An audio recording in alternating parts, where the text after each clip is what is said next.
Good morning, listeners. I hope you're having a great day. We are here in studio today with Kristin Shirley. Hello, hello. How are you doing today? I'm doing really well. Good. It's a beautiful day, a beautiful week. So good. It really is. Yeah. It really is. So Kristin and I, we know each other a little bit. We have lived in the same neighborhood and we're kind of getting to know each other, but have all these friends in connection that we didn't even know. Exactly. So you're really good friends with Kayla, who works here. She kind of put us together for an interview, but I just I'm so excited to get to know you a little bit today. So I'm excited to be here. I know. Thank you for having me. So tell me a little bit about yourself. Give me a little bit of your background, current situation, family, friends, all that. Yes. So I am a mom to four. I have a 13-year-old, an 11-year-old, and an almost 4-year-old, all girls. And then I have he turns one tomorrow, our little boy. So that keeps me busy. I am a counselor at Life Back Counseling at Go Church. I am also a worship leader there, a wife to Darren. We've been married almost 15 years. Nice. And I grew up in the South, but kind of everywhere in the South. My dad was a pastor, and we would kind of go around to churches that were going under for some reason, like whether that be the pastor left or, just something sticky. And he would go in and help repair the church and then find a new pastor to take over. Nice. So we live in Alabama, Georgia, Florida, Tennessee, but I'd say I'd call Tennessee my home. I've lived there the longest. But now Georgia's about to beat that out, which I can't believe. Nice. So what brought you to Georgia? My husband. Yep. I was in college at the University in Cleveland, Tennessee. And then I met him through some connections. And now I have a bunch of Georgia babies, and I guess this is home. So this is it. This is home. Yeah. Nice. Yeah. So that's kind of us. So I have two siblings, older brother, Josh. He is 8 years older than me, and a little sister. She's 21 months younger than me. My mom lives here. My sister lives in Freeman. So we're just my brother's in Arizona. We're kind of all over. Okay. Yeah. That's great. That's great. Yeah. Awesome. You kind of hear about that with people in the Army, but this is yes, I know. Lots of people say military. I'm like, no, pastor's kids. Yeah. But just kind of everywhere. That is awesome. Yeah. That's awesome. Okay. Well, today, I know you probably have a ton of different aspects of your testimony. Sure. Yeah. Today we were talking about one specific moment in your life that I think was kind of a game changer for you. Yeah. And it's kind of a topic that I think is very taboo. That's a good word. Well, I mean, yes. And I think it's also in just the media and how I think a lot of people now, it's a very controversial topic. A hot topic. Yes, it is. Yeah. It is. And so that's the topic of abortion. And you have experience with that. I do. Yeah. And you have an amazing testimony. Thank you. And I would love to hear the ins and outs, complete details of it. Yeah. So can you just tell me a little bit about that? Yeah, I can. There's a lot to it. So you stop me. I never thought that would be my story. I never would have imagined that would be something that I would say. And so, to sum it all up beforehand, actually, it's what it's taught me is to never pass judgments on someone or say I would never, unless you've actually walked in their shoes. And that goes for anything, Absolutely. Is that you truly don't know what you would do until you're faced with that. Yes. So I feel like an important piece of this is the why. I think that's what makes my story unique. Is I am not so much of the statistic. It actually is 40% of women in church now who have had abortions, and they don't talk about it. They don't speak about it. And I know there's a lot of reasons. But I feel, like I said, I was a pastor's kid. I'm married to a pastor's kid. So I was taught all the right things. I've always had a relationship with Jesus.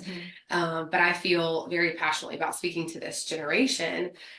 Because, I was preached abstinence, that's. Yes. I mean, I know we're probably 10, 12 years apart. Almost 38. Okay. 10 years difference. So, because I'm 47, I'll be 48 in November. But you were kind of probably raised in the same culture that I was, of that purity culture. Absolutely. And, modest is hottest. Right. Which, I mean, there's so many good things about that. I'm not going to totally knock everything, but it left a little bit of where's that room? It was a lot of the do and not the why. Yes. Do and do not and not the why, I would say. 100%. Yeah. So that's what I want to share is I had an abortion, period. And none of this is an excuse, but it's a lie, and so I can very much see how other girls would end up in my same position. Exactly. So that's what I try to share with even my daughters. My 13-year-old, that was actually a recent moment that we had that I had to tell her this because she's getting up in age, and she was so gracious. I mean, that was an incredible moment of healing and growth for me and for her, and great. But what I want to share with them is, I was taught like don't have sex before marriage, all this kind of stuff, and with the best of intentions, Absolutely. but not the why of like the long consequences, Right. the natural consequences. Right. So to make a long story short, at 17 years old, after my parents ended up in divorce, actually after 27 years of marriage, I was very broken. My home was broken. My dad was gone. I was allowed to spend a lot of time with a boy that lived about an hour away.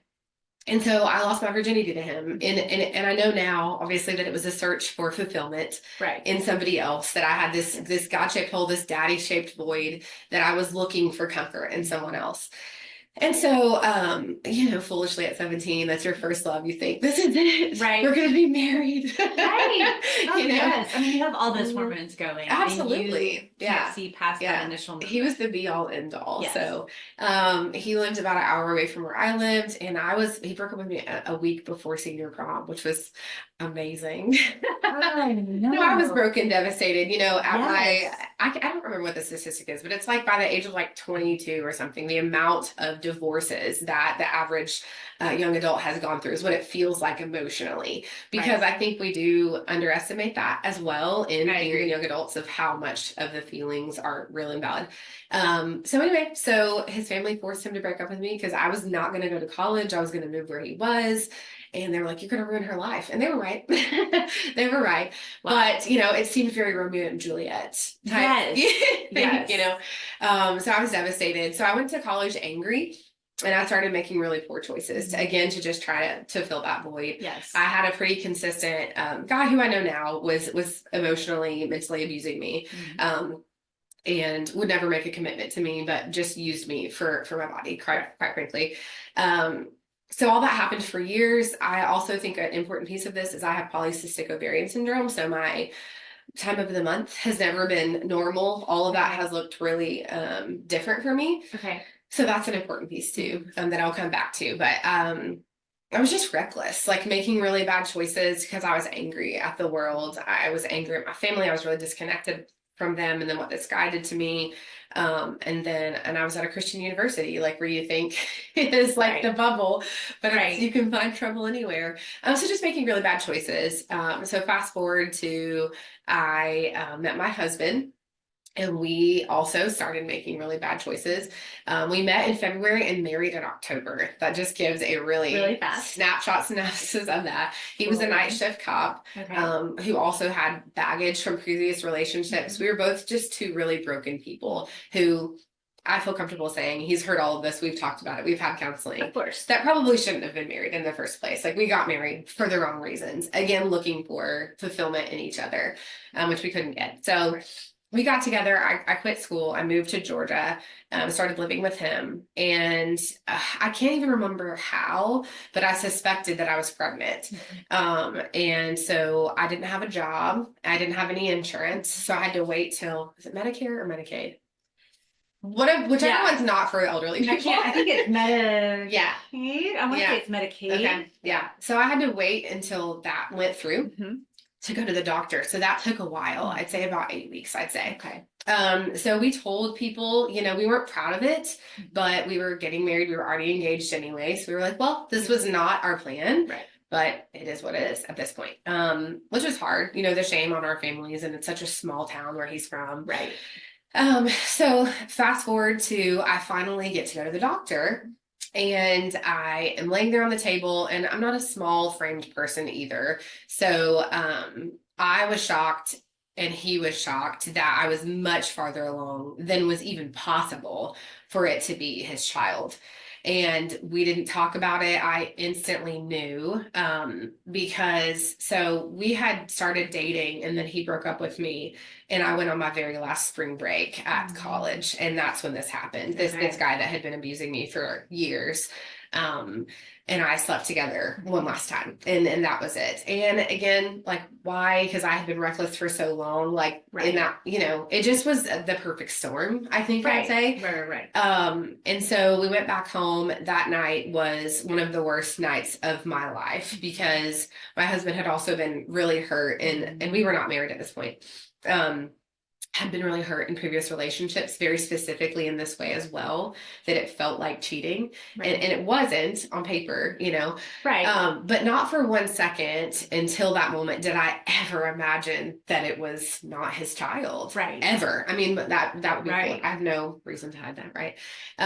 So that night he tried to take his own life, was in a really bad place. We both were. My dad and my stepmom came in the middle of the night to be with us because it was just really bad. So my plan was to move back to Tennessee, and my mom would help me raise this child, and we were done. So, devastating, but what was I going to do? I was 22 years old at this point. So, I stayed at my dad's for several days to just try to, process this. And my husband came to me, my now husband, and said, I still want to marry you, but I'm not going to raise another man's baby.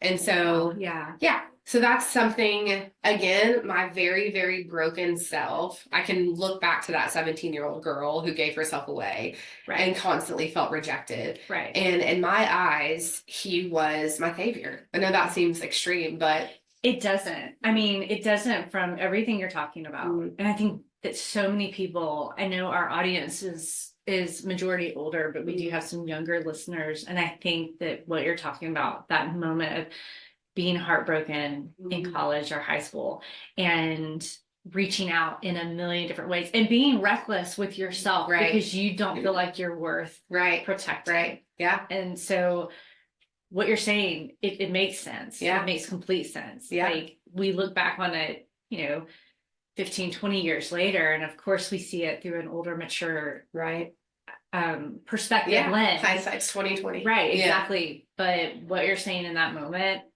I can totally understand. I mean, I counsel, I can counsel anyone, and I never know who my director is going to send to me. But the Holy Spirit keeps drawing young adults to me. So women in this 18 to 22 age category that I see myself in them. They are searching for who am I? School is done. What am I? Who am I? And they're, people, marriage counseling is one of my favorite things. Not because my marriage is perfect, but you get both sides of the story. And Kayla and I joke about that.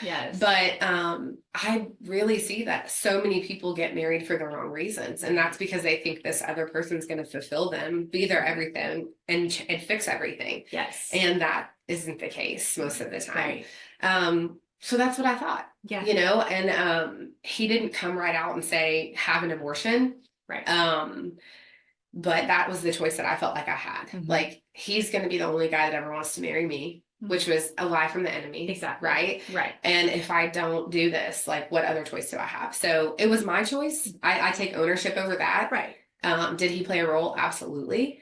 And then, the hardest part, one of the hardest parts of my testimony for people to stomach is the, not agreement of both of my parents, but the participation from them, being Christians. And, I think that happens more often than people know as well, that it's much easier to hide the secret, than to have to be faced with it. So my mom went with me. That was a hard piece of healing as well for she and I, for my siblings to find out that they didn't know that my dad prayed with me before I went, which is, your mind just goes, what? I mean, I understand how people would have a hard time reconciling that. I do. At the same time, I've known people who have been in that situation, and you're grasping and trying to deal with a situation that, first of all, your parents did not make a decision that put them in this situation. And so they're trying to grapple and come to terms with it as best they can in that moment. And support their daughter. Be a support. What does I was support making look the decision. And I think a lot of people wrestle with that with any morality issue with their children. It's how do I love them still through this decision? Yes. Do I cut them off? Do I, Right. So, but There's I didn't. never an easy answer. Right. Yeah. Never. And I didn't have anybody telling me not to do this. Right.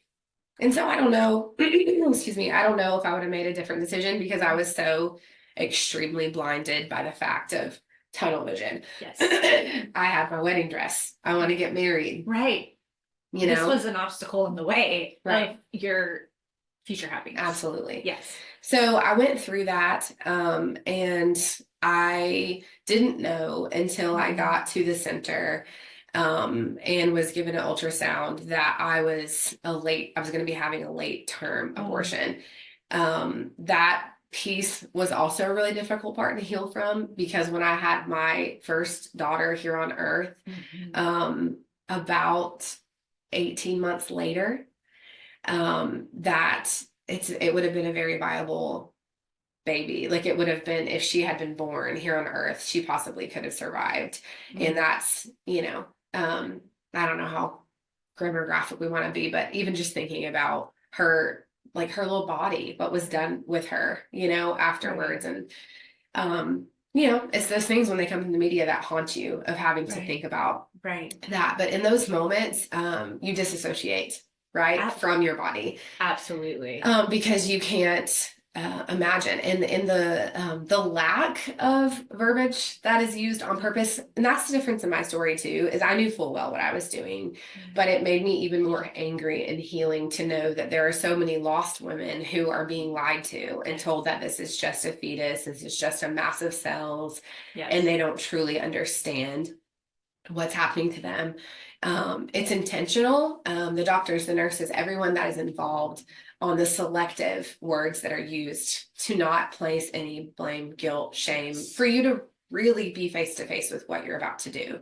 Yes, I agree. It's intentional. My sister, her son, who's totally healthy, totally fine, was given a diagnosis while she was carrying him, that he could possibly have Down syndrome and a couple other things. Yeah. And he was born totally without any of those issues, but they came in and said, we think it might be best for you to interrupt this pregnancy. Well, interrupt the pregnancy. Wow. And that was the words that were given to her. And it upset her. I mean, it upsets me just talking about it, but it upset her so much, because it was not interrupting a pregnancy. It was killing a child. Right. A child that... life. Exactly. And a child that my sister went on to carry full term, even despite the stress that she had over worrying about how healthy this child was going to be.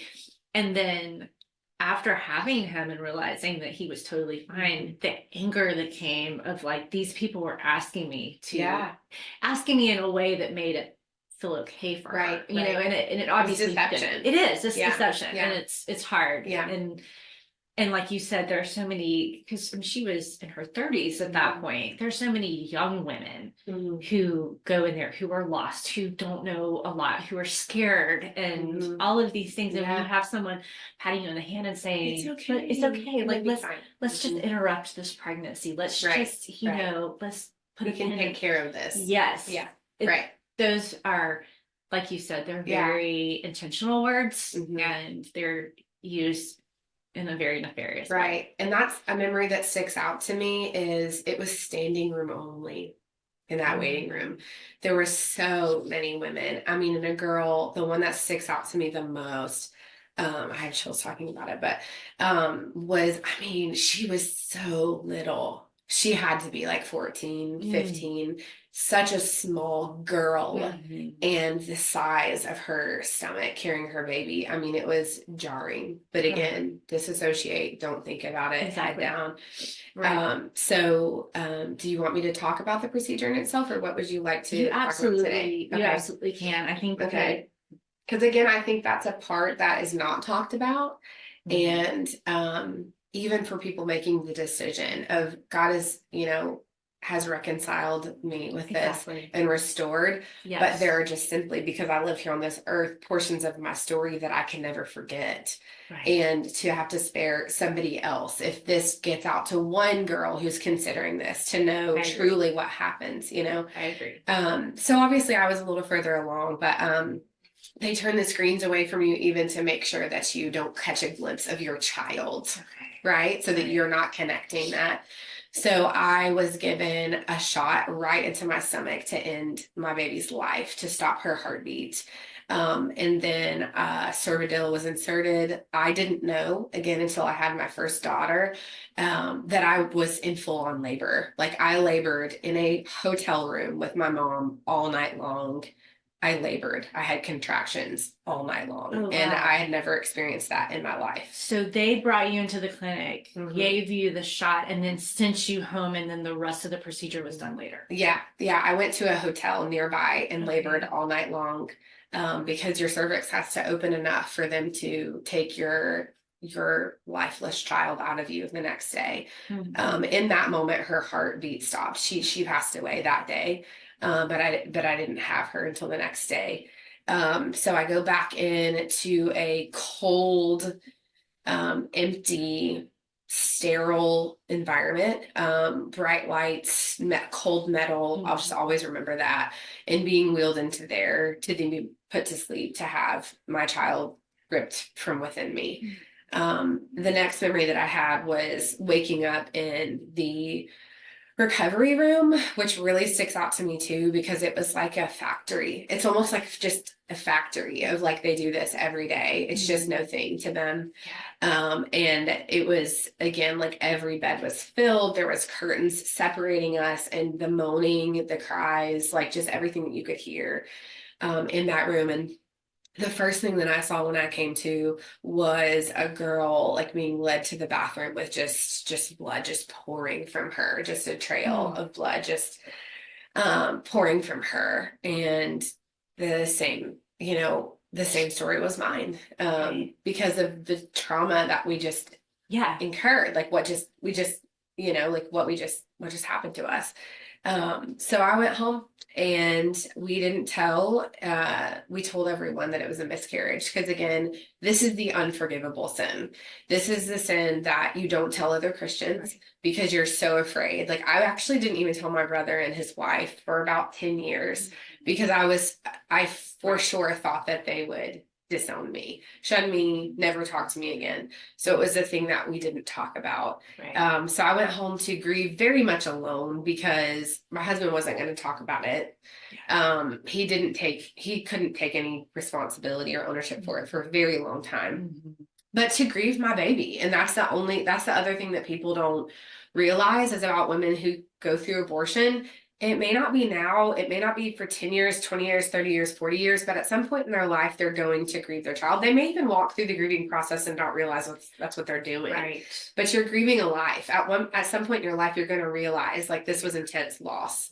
So I went home to grieve, and we got married just a couple months later, and we got pregnant with my first daughter 3 months after that. Wow.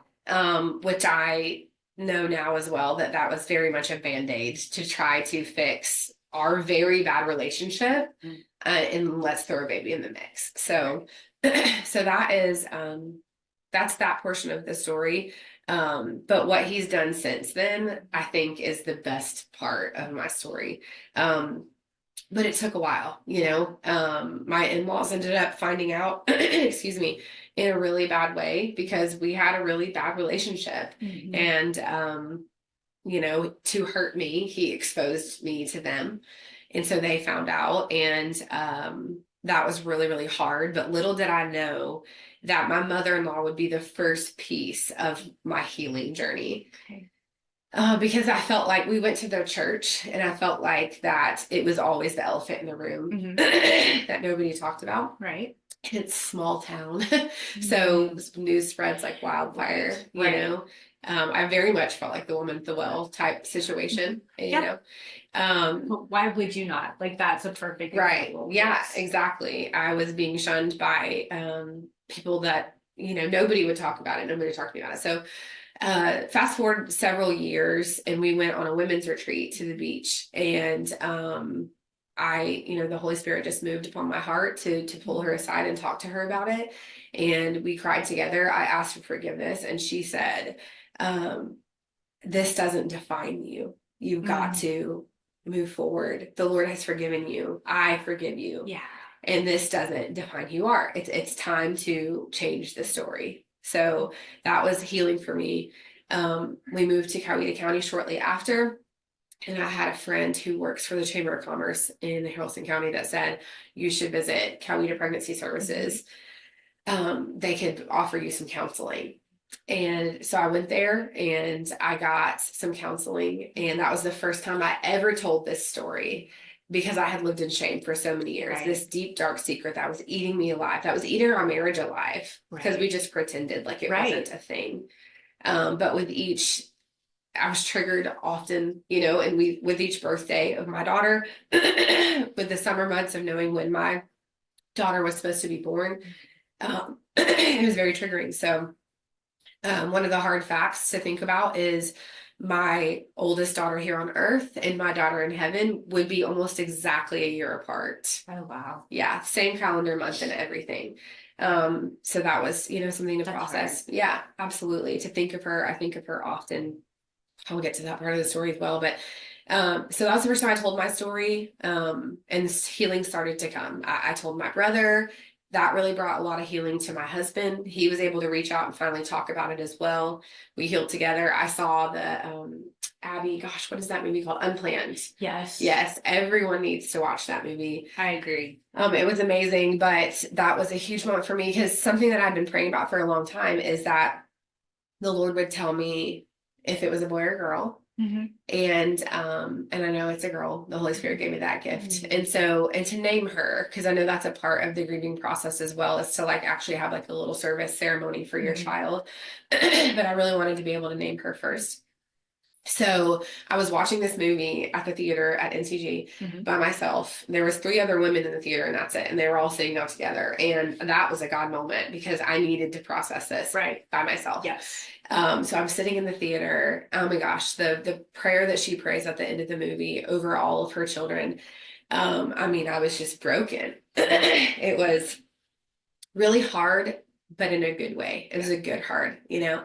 So just as you sit here with me now, man, my daughter, who has brown skin, came up the stairs of the theater and just sat with me as I watched this movie and held my hand. I mean, as real as you're sitting with me here today.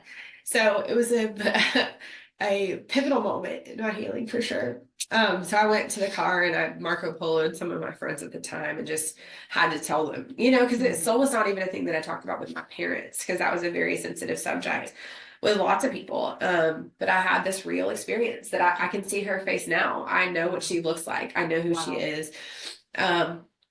And then we had a conference at church, and one of the speakers' name was Hosanna Wong.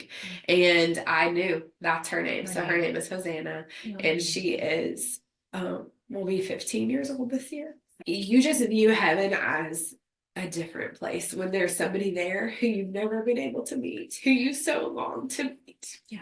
You know, to grieve and to long for your child that you've never been able to hold or parent. Yeah.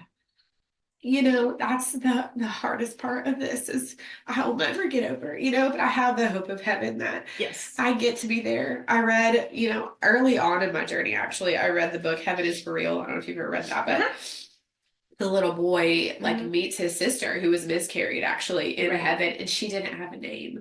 And you know, until her parents named her. And so I know that she will be there to greet me. And she'll have a name.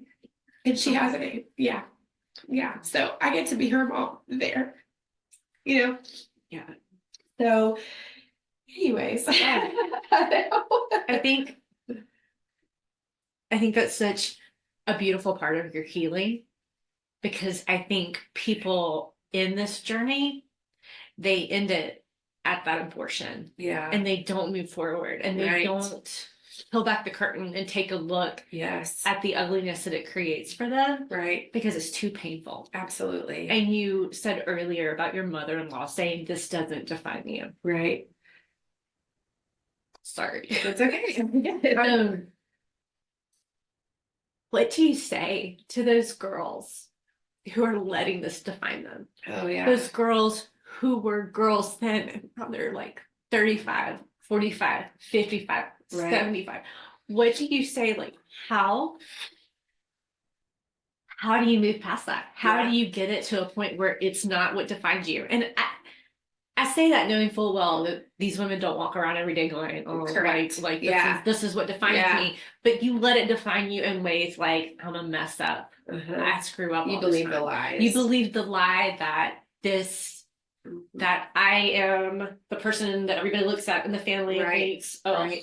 they're the ones that messed up. Right. Like, how do you walk past that? Or maybe nobody knows. Right. You know, I think that I have the ability to answer that in an interesting way of how like God has transformed this. So I'll tell that part and then I'll answer the question. Is I went to one of the pastors in our church because I know that there's so many women just like me who, regardless of what stage of pregnancy that they ended the life of their child, who don't talk about it. And so I said, I have a heart for this. Like I have this book, that was given to me at CPS, and I walked through that alone. And I knew that another church in the area offered this as a class. I was like, I really want to do this. And I went to school to be an elementary school teacher. So counseling was not on my radar. It was hard to tell that pastor even because I know the group that I'm most nervous to tell about my abortion is people that aren't able to have kids of their own. Because the shame in that of that I was able to, and I chose to end the life of my child. And so he was that person, but instead of rejecting me, he received me in grace and pointed me to who is the director at Life Back Counseling, Pete Chimento. And I go to him and say, nervously, like, hey, I don't know why they're wanting me to talk to him, but I want to help women who have faced this. And he says, we have been praying for somebody just like you. The church wants to put somebody through classes through Light University, through the American Association of Christian Counselors.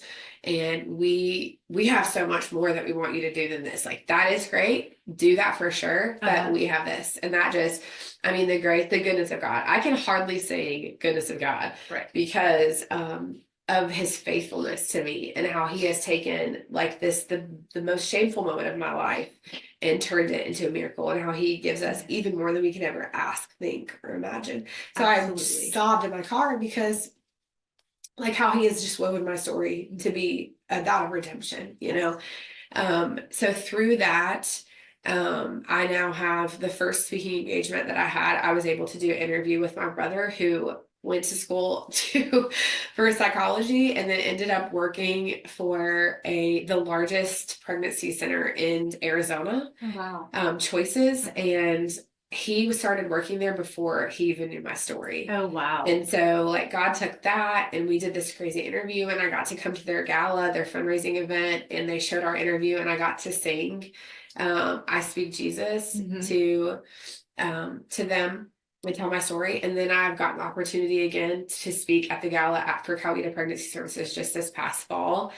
And Kayla got to interview me. So that's really cool. But he's taken that and like, it's time. It's time for my story to be public. And as scary as that was for me at first, the amount of women that have come to me, even after that gala, and said, it's me. Like women that I know that I never would have imagined still have known my story for a long time, but not until I have to get up on a stage and tell it publicly, or that gives them the open door for healing. To say like, it's also me. This is me. You're talking about me.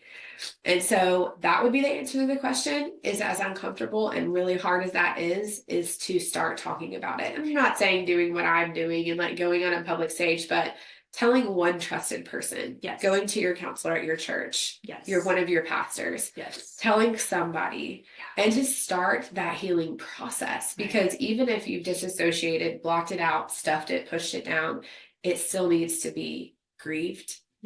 And processed. Maybe you've sat in the first stage, which is denial, for a really long time. Right. And to grieve your child, and to then to get all the way through that process, and to know, to have the hope of heaven, that you get to know your child. There's some women that have many children in heaven through this. And there's some men who it's been done at their hands. And I think that's an important part of it too, is healing for them too.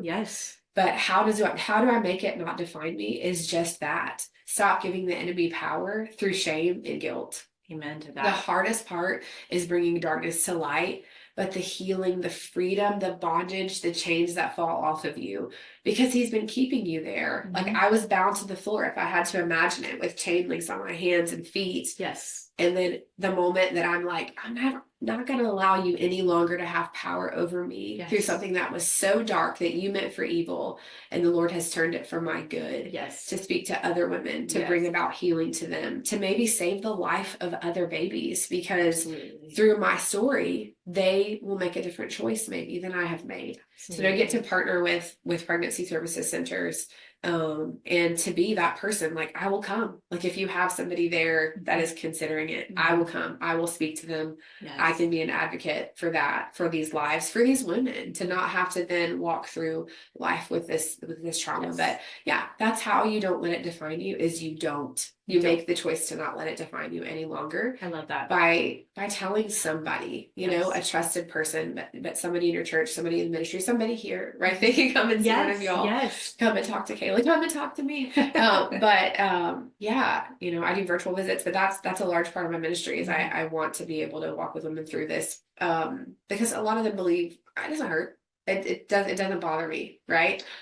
Right. You know, I think that that's one of the biggest lies, not only from Satan, but from the media, is that this is just like going and getting a booster shot, right, of penicillin or something. Like it's just the easiest to like, right, you know, check up or something, and it's not. And your body goes through an enormous amount of trauma. It's absolutely trauma. Yeah. To birth a child that's not going to live, Right. birth a child that is not meant for this earth because they've made a decision right for that. Right. And that's difficult. It's a lot more mental than people give it credit for. Absolutely. So, yeah. Even if they don't want to admit it, that they think about it. yeah. You know, they do think about it. And whether that is, like I said, being triggered by the birth of one of their other children. Right. Like it is there. It's just stirring. And it's going to be so worth it to bring it out and up and process and move forward. Yes. And maybe there's things in their life affecting them that they're not connecting, that is the root of it, that's where it's from. I completely agree. Yes. Because that's how, before I allowed this healing to take place, that same guy from 17 came back into my life in my 30s, and the enemy tried to pull that lever and be like, I'm going to wreck your life right now. Right. And so it's closing those doors. We're leaving that door open. If we want to seriously talk about it in the spiritual sense, is we're leaving a door open for the enemy to come in. Absolutely. You know, and do what he wants. Sometimes with our family, with us, maybe we have, you know, some serious issues and we're not connecting to maybe that's where it's from. That's where, you know, but don't give him one more moment of power, you know. Absolutely. That we do serve a God who can redeem and set us free, right? Absolutely. That's absolutely what can happen. And he forgives us. He does. He doesn't see it, you know. He doesn't. East is from the west. And if God can forgive you, you can forgive you. Yeah, you know, absolutely. like if the forgiveness God of creation says, I forgive you, then give yourself some freedom to know that it's okay to forgive yourself. Absolutely. So, absolutely. And I do feel like Satan, you know, we always say like Satan loves to keep things in the dark. Absolutely. Because if it's in the dark, he can work with that. He can. But when you bring it out into God's light and continue to be like, no, like you don't get this anymore. Right. This is not shame you're going to allow me to be shackled to. I've owned it and then placed it at the feet of Jesus. Exactly. And even if he tries to make me pick it back up, I have to remind him of that. No, it's already been placed there and you can't have it. No, you can't. You can't. And I think your story is beautiful. I think for women out there who are listening, who maybe they know someone in this current situation who is debating on an abortion or not, or their child or themselves. Yeah. What immediate resources are out there for them? Like we will obviously, listeners, we will put Kristin's information and our details of ways you can connect with her. But if they aren't local, or if, you know, do most counties have a crisis pregnancy center? Is that where they would need to go? Like, where would you suggest? Yeah, definitely. Being very careful to go to a faith-based, a pro-life, because it's actually interesting working side by side with my brother. We're advocating for Choices Pregnancy Center of even Google, like they're paid to keep the services that are pro-life down in your search engine, that the first ones that are going to come up are going to be the ones that are offered for abortion, which that's a whole other topic for another day. Pro-life doc, he's really great. He's an actual surgeon. He goes into the womb and he will perform heart surgery on this tiny, tiny little baby in the womb. And he's pro-life and he's incredible. So his page in itself is a great resource because it can point you to reliable resources, trusted resources in your area. And then going to your local church as well, that, hopefully they can point you in the right place. But yeah, most counties do have a pregnancy services center and they're incredible, the things that they do. Actually, the young lady that spoke before me at CPS Gala was contemplating abortion and she ended up having her baby. Her 1-year-old baby was there with her and they supported her. I mean, with cribs and diapers and her family. I mean, you are not alone. Right. I think that's the biggest thing that I would say. Yes. As much as the enemy is trying to convince you that you're alone in this, in your decision, you are not alone. Yes. There are so many resources available and people that want to partner with you and help. There's so many beautiful ministries that do that. So definitely in your area, contact your local church, your local pregnancy services. Pro-life doc is a great one to go on there and get some local resources for you as well. We'll put all that in the details. Yeah. I think your overarching theme is you're not alone. Yeah. Reach out to the church. Right. Like, if you reach out to one person, one of those areas and said, I need help, they're going to use all their resources to help. Get you to where you need to be. And it's so scary. I mean, the thought of raising a child, I don't think many abortions happen because you're in a happy marriage or a happy relationship and you're just like, no, I'd rather, travel to Europe this summer. I don't think any of that ever is really a reason. So these women are often in difficult situations to begin with. Yeah. So to know that you're not alone. Yeah. And then adoption is a great resource. It is. It is. Our very good friend Kayla has a beautiful story. Yes. Because of adoption. That is a great resource as well. And the Lord will meet you there and walk you through that, give you the strength and the resources to get through it. Your story is amazing, but it's amazing because you've allowed God to transform, and you've surrendered that to Him, and that's what makes it. Yeah, it's beauty for ashes. It's been exchanged for sure. Yeah, and it's not making it okay or an excuse, but it's just He really can take our darkest, deepest things and make something amazing because He wants to. He wants to. I know. Yeah, and He's in the business of change. I mean, we are all sinful. We all make horrible mistakes. Yeah. And there is no scale. There isn't. There isn't. There is only a human scale. We as a society place different levels of sin. Right. God does not. And and I think carries different. It's interesting that you say that too. And Kayla actually brought it up at the gala because one of the difficult things was looking out at the people at this gala and you could see that some of them were not a fan of what I was saying. That's what I want to speak to the Christians is let's not do that to other Christians. Absolutely. Where we're weighing their sin and we're deciding what level of grace and mercy and forgiveness that they get. Right. Because had I not felt that way in the first place, I would have received healing far earlier. Maybe I wouldn't have even made that decision. Right. But that is a piece of it too. And I know the enemy will also lie to us and make us think people are going to judge you, don't say anything. And there are people that are going to meet you in love. But to speak to Christians out there is to be very careful to love people. It doesn't mean we have to affirm their choice. Right. But also we want to meet them with grace, mercy, and love and kindness and know that we love you in spite of the decisions that you've made. And we're here to walk with you through that healing journey and forgiveness with the Lord. Well, and my grandmother used to always have a saying there, but for the grace of God, I go.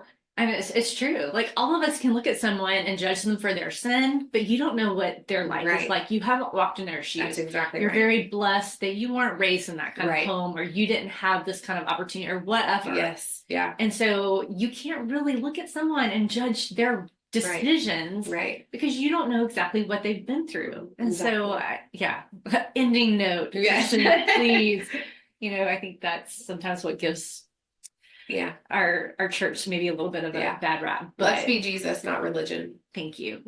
That's a great way to end it. Yeah. It's good. All right, listeners, thank you so much for joining us today. Kristin, thank you so much. Thank you for having me. This has been amazing. Thanks for listening. Okay. All right. Bye, you guys.